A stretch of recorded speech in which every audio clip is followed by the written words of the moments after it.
সবাইকে স্বাগতম। গত কয়েকটা ভিডিওতে আমরা প্রজেক্টাইল মোশন নিয়ে আলোচনা করেছি। এখানেও আমরা প্রজেক্টাইল মোশন নিয়েই কথা বলবো। এই বিষয়টা যতটা বিভ্রান্তিকর বলে মনে হচ্ছে, আসলে তা নয়, কারণ আমি সব কিছুই ভেরিয়েবলের মাধ্যমে প্রকাশ করেছি।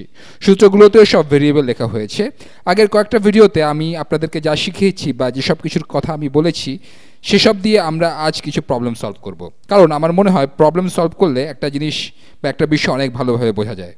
আসুন একটা সহজ প্রবলেম দিয়ে শুরু করা যাক। আমি আবার বল ছোড়ার খেলায় ফিরে যাচ্ছি। ধরে নিলাম আমি একটা বল ছুটছি সোজা উপরের দিকে, তাহলে মোট যে সময়ে বলটা শূন্যে থাকছে তা হলো, আমি ধরে নিচ্ছি সেটা হলো 7 সেকেন্ড। তাহলে আমি বলটা কত জোরে বা কত বেগে সোজা উপরের দিকে ছুঁড়ে মেরেছিলাম? How fast did I throw straight up? এরপর যদি আরেকটা প্রশ্ন করি যে তারপরে বলটা কত উপরে উঠেছিল, হাউ হাই ডিড ইট গো? কত উপরে উঠেছিল? আপনারা জানেন আমরা কতগুলো সূত্র বের করেছিলাম। আমরা সরাসরি এসব সূত্র ব্যবহার করে এক মুহূর্তেই এর সমাধান করতে পারি, এবং সমাধান করতে হয়তো 2 সেকেন্ডের বেশি সময় লাগবে না। আমরা সূত্রগুলো পাওয়ার জন্য যেসব লজিক ব্যবহার করেছিলাম, আমি সেসব ব্যবহার করেই এটা সমাধান করতে চাই। কিন্তু এবার আমরা সংখ্যা ব্যবহার করব। আমি দেখাতে চাই যে এভাবে করলে আপনার সূত্র মুখস্থ করার দরকার নেই। তাহলে বলটার 7 সেকেন্ড সময় লাগে। এই 7 সেকেন্ড সময় বলটা সোজা উপরে উঠে তারপর সোজা নিচে নেমে আসে। আমি ধরে নিচ্ছি এখানে বাতাসের বাধা নেই, তাহলে বলটা উপরে শীর্ষবিন্দুতে পৌঁছতে যে সময় নেয়, সেখান থেকে নিচে নামতেও ঠিক একই সময় নেয়।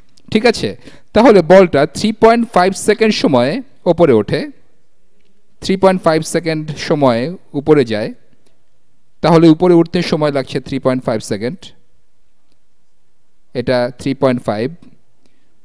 তারপর বলটার নিচে নামতে আরও 3.5 সেকেন্ড সময় লাগে, 3.5। তাহলে বলটা 3.5 সেকেন্ড সময় শীর্ষে পৌঁছে। এটা থেকে আমরা কি বুঝতে পারি? এটা আমাদের বলে যে প্রাথমিক বেগ যাই হোক বা বলটা যে বেগেই আমার হাত থেকে বের হোক না কেন, ভি সাব আই বা প্রাথমিক বেগ হলো বলটার প্রাথমিক বেগ, এটা হলো বলটা, এটা কোনো সংখ্যা নয়।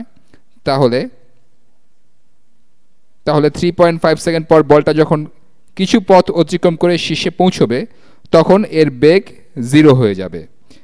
আমি এটাকে লিখছি ভি সাব এফ বা ফাইনাল ভেলোসিটি বা চূড়ান্ত বেগ। আমি যে বেগেই বলটা ছুঁড়ি না কেন, এর বেগ 0 হয়ে যেতে 3.5 সেকেন্ড সময় লাগবে। ঠিক আছে, এখন আমার সূত্র ব্যবহার করার কোনো দরকার নেই। আমরা এটা নিজে থেকে সহজেই বুঝতে পারছি কত দ্রুত বলটার মন্দন হচ্ছে।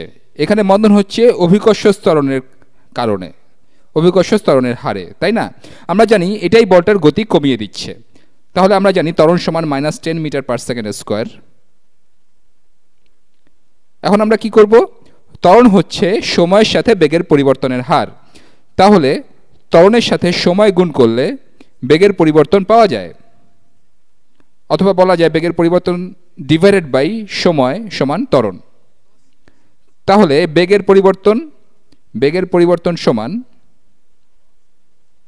চূড়ান্ত বেগ 0 বিয়োগ প্রাথমিক বেগ, এটা সমান ত্বরণ গুণ সময়। তাহলে -10 মিটার পার সেকেন্ড স্কোয়ার গুণ সময়, তাহলে 3.5 সেকেন্ড। তাহলে এই সেকেন্ড আর এখানকার একটা সেকেন্ড কাটাকাটি হয়ে যাবে। তাহলে আমরা পাচ্ছি -v সাব i সমান -350 মিটার পার সেকেন্ড, তাই না?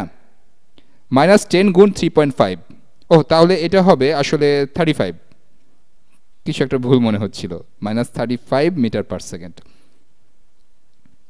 উভয় পক্ষকে এবার -1 দিয়ে গুণ করছি, তাহলে প্রাথমিক বেগ সমান 35 মিটার পার সেকেন্ড। এটা খুব একটা খারাপ হলো না। আপনার আসলে এরকম সূত্র ব্যবহার করারও দরকার নেই। আপনি বলতে পারেন, আচ্ছা আমি এটাকে কোনো একটা বেগে ছুটছি, তাহলে মোট সময়ের অর্ধেক সময় পর এর বেগ 0 হবে। তাহলে আমি একটা নির্দিষ্ট বেগে ছুড়ে মারলাম, আর 3.5 সেকেন্ড পর এর বেগ 0 হয়ে গেল, আর এর গতি কমার হার বা মন্দন হলো 10 মিটার পার সেকেন্ড স্কোয়ার। তাহলে প্রতি সেকেন্ডে এর বেগ 10 মিটার পার সেকেন্ড করে কমছে। বলটা যতক্ষণ চলবে এর বেগ 10 মিটার পার সেকেন্ড করে কমবে। তাহলে 3.5 সেকেন্ড পর যদি বলটা স্থির হয়ে যায় তবে আমাকে অবশ্যই 35 মিটার পার সেকেন্ড প্রাথমিক বেগে বলটা ছুটতে হবে। এটা যদি আপনার কাছে বিভ্রান্তিকর মনে হয় তবে আপনি এই সূত্রটা ব্যবহার করতে পারেন। আপনাকে একটা স্বচ্ছ ধারণা দেওয়ার জন্য আমি এটা বললাম। যতক্ষণ বলটা উপরে উঠতে থাকবে এর বেগ প্রতি মুহূর্তে 10 মিটার পার সেকেন্ড করে কমতে থাকবে। 3.5 সেকেন্ড পর যদি বলটার বেগ প্রাথমিক বেগ থেকে শুরু করে পরে 0 হয়ে যায় তবে বলটার প্রাথমিক বেগ অবশ্যই 35 মিটার পার সেকেন্ড হতে হবে, তাই না?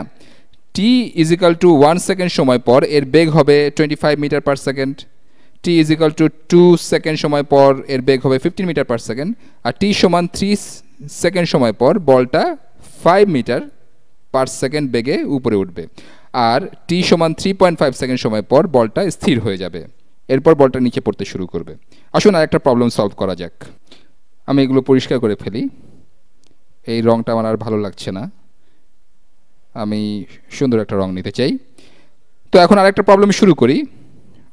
আগের প্রবলেমটায় বলটা কত উপরে উঠবে সেটা এখনও বের করা হয়নি। আবার আমরা জানি যে মোট ভ্রমণকাল হলো 7 সেকেন্ড। আমরা জানি ত্বরণ হলো -10 মিটার পার সেকেন্ড স্কোয়ার। আমরা এখন প্রাথমিক বেগও জানি, আমরা বের করেছি প্রাথমিক বেগ ছিল 35 মিটার পার সেকেন্ড। বলটা কত উপরে উঠবে সেটা বের করতে আগে ছবিটা আবার এঁকে নিই। প্রথমে বলটা উপরে উঠছে, আমরা উপরে ওঠার অংশটা থেকেই এটা বের করতে পারি। প্রাথমিক বেগ v sub i সমান 35 মিটার পার সেকেন্ড থেকে চূড়ান্ত বেগ v sub f সমান 0 মিটার পার সেকেন্ডে পৌঁছতে বলটার সময় লাগে 3.5 সেকেন্ড, তাই না? কারণ বলটা মোট ভ্রমণকালের অর্ধেক সময় সোজা উপরে উঠবে আর বাকি অর্ধেক সময় সোজা নিচে নামবে। তাহলে আমরা সরাসরি আমাদের সূত্রটা প্রয়োগ করতে পারি। আপনারা জানেন দূরত্বের পরিবর্তন সমান গড় বেগ গুণ সময়, তাই না? এটা এখন আপনাদের অনেক সহজে বুঝতে পারার কথা। আশা করি আপনারা এখন এটাকে সূত্র হিসেবে চিন্তা না করে জাস্ট কমন সেন্স থেকেই বুঝতে পারছেন। যাই হোক, এখানে গড় বেগ কত? এখানে গড় বেগ হচ্ছে প্রাথমিক বেগ এবং শীর্ষবিন্দুতে চূড়ান্ত বেগের গড়। চূড়ান্ত বেগ এখানে 0, তাহলে 35 আর 0 এই দুটার গড় হচ্ছে 35 + 0 / 2, এটা সমান 35/2। এখানে সময় কত? সময় হলো 3.5 সেকেন্ড। এখন আমি উইন্ডোজের দেওয়া ক্যালকুলেটরটা ব্যবহার করি। 35 / 2 গুণ 3.5 সমান 61.25 মিটার্স। এটা খুবই সহজ। তাহলে আশা করি আপনারা এখন বুঝতে পারছেন যে আমরা আগে কোনো সূত্র বের করার জন্য পৃষ্ঠা ভর্তি করে যে অন্যান্য সূত্র লিখেছি তার বদলে সংখ্যা ব্যবহার করলে জিনিসগুলো ততটা খারাপ দেখায় না, অনেক সহজ হয়ে যায়। পরের ভিডিওতে আমরা পদার্থবিজ্ঞানের অন্য কোনো প্রবলেম আলোচনা করব। এই বল ছোড়াছুড়ির অঙ্ক হয়তোবা আপনাকে ক্লান্ত করে দিয়েছে। শীঘ্রই দেখা হবে।